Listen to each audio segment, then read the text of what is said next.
morning, students. It's your SST class. Students, today we will discuss about the other reforms movements. So, firstly, we will discuss about the Theosophical Society. ये जो society है इसको originally किसने found किया था? Madam Helena Blavatsky और colonel ऑथकर्स New York में in USA इन 1815 में। बाद में ये इंडिया में आए और इसका हेड क्वार्टर शिफ्ट कर दिया गया चेन्नई के पास अदियार में 1886 में। 1893 में एक इरिश लेडी जिसका नाम एनी बेसेंट था वो भारत में आई और उन्होंने इसकी लीडरशिप, ये जो सोसाइटी थी इसकी लीडरशिप को अपने हाथ में लिया। He has been influenced by Hindu thought and religion. वो हिंदू विचारों से और धर्म से बहुत ज़्यादा प्रभावित थी और wanted to do further search and spread knowledge. और वो कुछ रिसर्च को और कुछ नॉलेज को स्प्रेड करना चाहती थी। बिसाइड द सोसाइटी के साथ in this collaboration with Madan Mohan मौलवी, और इस सोसाइटी ने कोलेब्रेशन कर लिया मदन मोहन मौलवी के साथ। And she founded the central Hindu college eight Banaras, और उन्होंने बनारस में सेंट्रल हिंदू कॉलेज की स्थापना करी 1915 में। बाद में जिसका नाम बड़ा Banaras Hindu university. She preached against child marriage and polygamy, और उन्होंने चाइल्ड मैरिज और पॉलीगमी के खिलाफ अगेंस्ट बहुत सारी बातें बताई, उसके खिलाफ थे वो। She wanted to against caste system, और वो कास्ट सिस्टम के खिलाफ भी थी और विश्वास करते थे यूनिवर्सल ब्रदरहुड पे, यानी सभी जो लोग जो हैं वो बराबर हैं। She was deeply influenced by वैदिक थॉट, और वो वैदिक थॉट से विचारों से पूरी तरह प्रभावित थी। और in found the Upanishad and storehouse of wisdom and knowledge, और उन्होंने उपनिषद और जो कि एक स्टोरी हाउस है वाइजडम का और नॉलेज का, उसको भी फाउंड करना चाहती थी। The term theos in Greek means, और उन्होंने थियोस जिसका ग्रीक मतलब है god and Sophia means knowledge, और सोफिया का मतलब है नॉलेज, इसलिए उन्होंने ये जो नाम था थियोसॉफिकल सोसाइटी, इसका मतलब कि गॉड और भगवान की नॉलेज के नाम पर रखा। And thus the name given to society was in pursuit to its aim and objective, और ये नाम इसीलिए दिया गया था कि वो अपने ऑब्जेक्टिव को, अपने एम को पूरा कर सके। Sensing mood of the time, Annie Besant was just not idle philosopher. Annie Besant जो थी वो एक was just not an idle, ना ही एक मतलब वो केवल एक आइडल फिलोसोफर ही नहीं थी, बल्कि she took keen interest in Indian freedom struggle and plunged headlong into it, और वो उन्होंने जबकि भारत की फ्रीडम स्ट्रगल में भी बहुत रुचि दिखाई और उसको आगे बढ़कर उसमें भाग लिया। She started home rule league which was separated organisation started by Bal Gangadhar Tilak. इन्होंने होम रूल लीग भी स्टार्ट किया, जो कि एक ऑर्गेनाइजेशन था जिसको बाल गंगाधर स्टार्ट किया था। She was also elected president of Indian National Congress in 1817 में वो इंडियन नेशनल कांग्रेस की प्रेसिडेंट भी इलेक्ट की गई।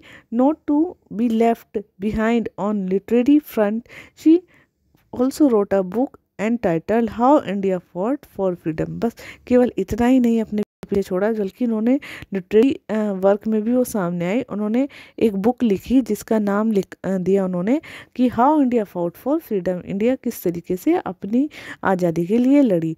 नेक्स्ट है Jain.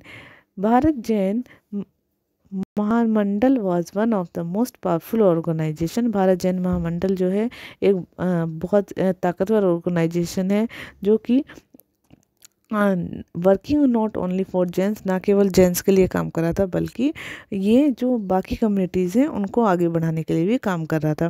It propagated new thoughts, इसने नए नए विचारों को फैलाया जो कि लाए गए थे मेंबर ऑफ द कम्युनिटी के लोगों के द्वारा in fourth front of freedom movement in later year, जो कि बाद में फ्रीडम मूवमेंट में के लिए सामने आए।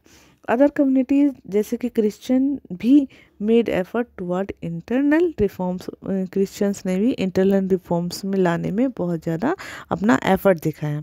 महात्मा Gandhi, the growth of national movement played significant role in winning the caste system और नेशनल मूवमेंट का जैसे जैसे बढ़ता गया, उसने भी एक बहुत इम्पोर्टेंट रोल निभाया सिस्टम को दूर करने में।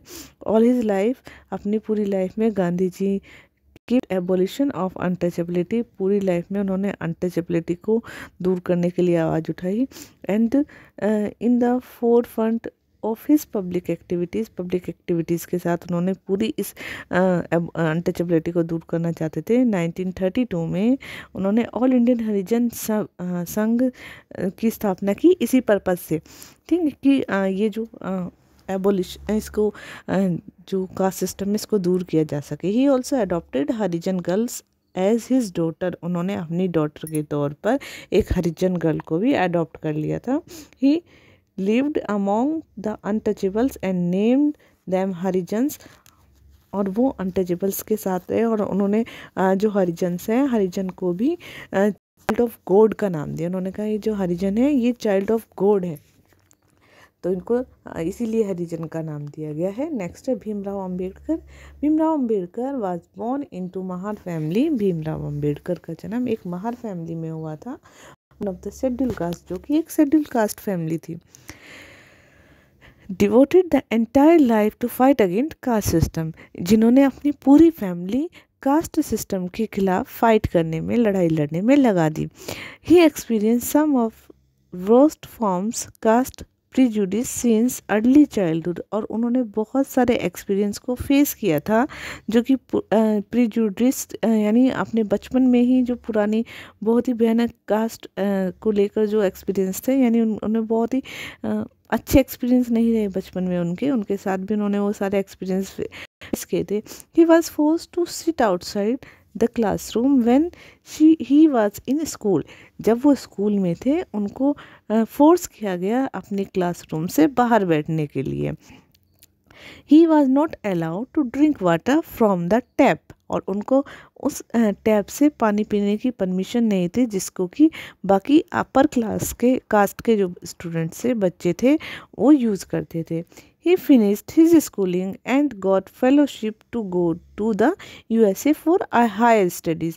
उन्होंने अपना स्कूलिंग जो है उसको फिनिश किया और उन्होंने फेलोशिप मिल गई उन्होंने यूएस से जाने के लिए हायर स्टडीज़ के लिए। When he came back to India in 1919, और जब वो 1919 में भारत आए, he wrote a length about strangle hold of upper caste of Indian society. अब उन्होंने बहुत सारी बातें लिखी अपर कास्ट की सोसाइटी के लिए,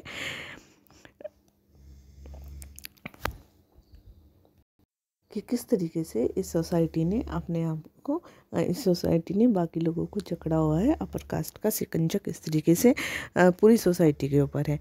1927 में अम्बेडकर ने स्टार्ट किया टेम्पल एंट्री मूवमेंट फ्रॉम, क्योंकि इससे पहले क्या था, जो अनटचेबल लोग थे उनको टेम्पल में जाने की परमिशन नहीं थी। जैसा कि हम बेटा अपने अर्लियर वीडियो में पढ़ चुके हैं कि बहुत सारे उनके साथ भेदभाव किया जाता था, डिस्क्रिमिनेशंस किया जाता था, जैसे कि उनको एक ही कुएं से पानी नहीं भरने दिया जाता था, उनके रहने की जगह भी अलग अलग होती थी। People from Mahar caste participated in movement, Mahar caste के जो लोग थे उन्होंने इस मूवमेंट में पार्टिसिपेट किया। डेट मूवमेंट आउटरेज्ड ब्राह्मण प्रिस्ट, और ये मूवमेंट जो था ब्राह्मण प्रिस्ट के खिलाफ भी था। अम्बेडकर ने 1927 से लेकर 1935 के बीच में 3 मूवमेंट चलाए टेम्पल एंट्री को लेकर। He organized the all Indian depressed class federation, और उन्होंने ऑर्गेनाइज किया all Indian depressed class federation, यानी Akhil Bharatiya Bahishkrit Samaj, for the education of the caste system, for the eradication of the caste system को हटाने के लिए और जो अनटचेबल्स थे उनको ऊपर उठाने के लिए। Made his name immortal the anal of the history, और इसी वजह से उनका नाम जो है हिस्ट्री में बहुत याद किया जाता है। नेक्स्ट है change brought to the society, हमारी सोसाइटी में किस तरह के चेंजेस आए।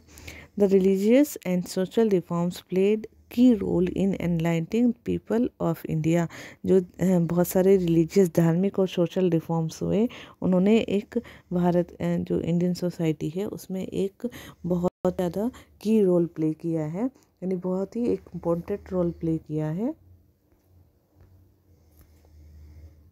Society lay down the basic of original and liberal thinking by people of India and there leader. और जो हमारी सोसाइटी थी उसमें बहुत ज़्यादा प्ले रोल किया है। और यहाँ पर जितने भी laying down the basis rational, जो उदारवादी थिंकर्स थे और जितने भी रेशनल जो थिंकर्स थे उन लोगों के द्वारा, भारत में उनके नेताओं के द्वारा ये सारी रिफॉर्म्स लाए गए थे।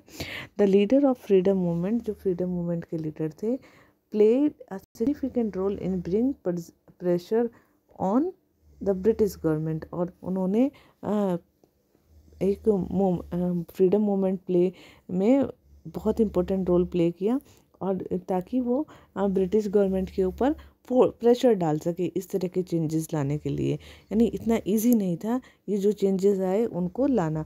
अब क्या क्या चेंजेस आए थे? सबसे पहला, intercaste and inter communal marriage was legalised bye the act of 1872। 1872 के एक्ट के द्वारा इंटरकास्ट और इंटर कम्युनल मैरिज जो थी, यानी अपनी कम्युनिटी से, अपनी कास्ट से बाहर भी मैरिज करना जो है उसको लीगल बनाया गया। Child marriage was discouraged by the act of 1891। 1891 में चाइल्ड मैरिज को डिस्करेज किया गया। Two social reformers, Keshav Chandra and Sen and Behramji Malabari, press to these reform, और उन्होंने इस रिफॉर्म को प्रेस किया। शारदा एक्ट 1929 में लाया गया, जिसमें जो गर्ल्स की एज लिमिट थी, मैरिज की जो मिनिमम एज लिमिट थी वो 14 ईयर थी, कर दी गई, और बॉय की 18 ईयर कर दी गई। ठीक है, यानी गर्ल्स और बॉय की मैरिज की एज को फिक्स कर दिया गया। दूसरा law relating to women right property, women right property से था, यानी औरतों का प्रॉपर्टी में अधिकार से था। And entry in temple of Harijan were past, और हरिजनों की टेम्पल में जो एंट्री थी उसको भी पास कर दिया गया। These reform had attain great important during freedom struggle, और इन रिफॉर्म में ये जो सुधार हुए इन्होंने बहुत ही ज़्यादा इम्पोर्टेंस है हमारे इंडिया के फ्रीडम स्ट्रगल में। Gandhi ji also campaigned for abolition untouchability, और गांधी जी ने भी अनटचेबिलिटी को दूर करने के लिए बहुत सारे उन्होंने कैंपेनिंग स्टार्ट की, वो भी अनटचेबिलिटी को दूर करना चाहते थे। Okay student.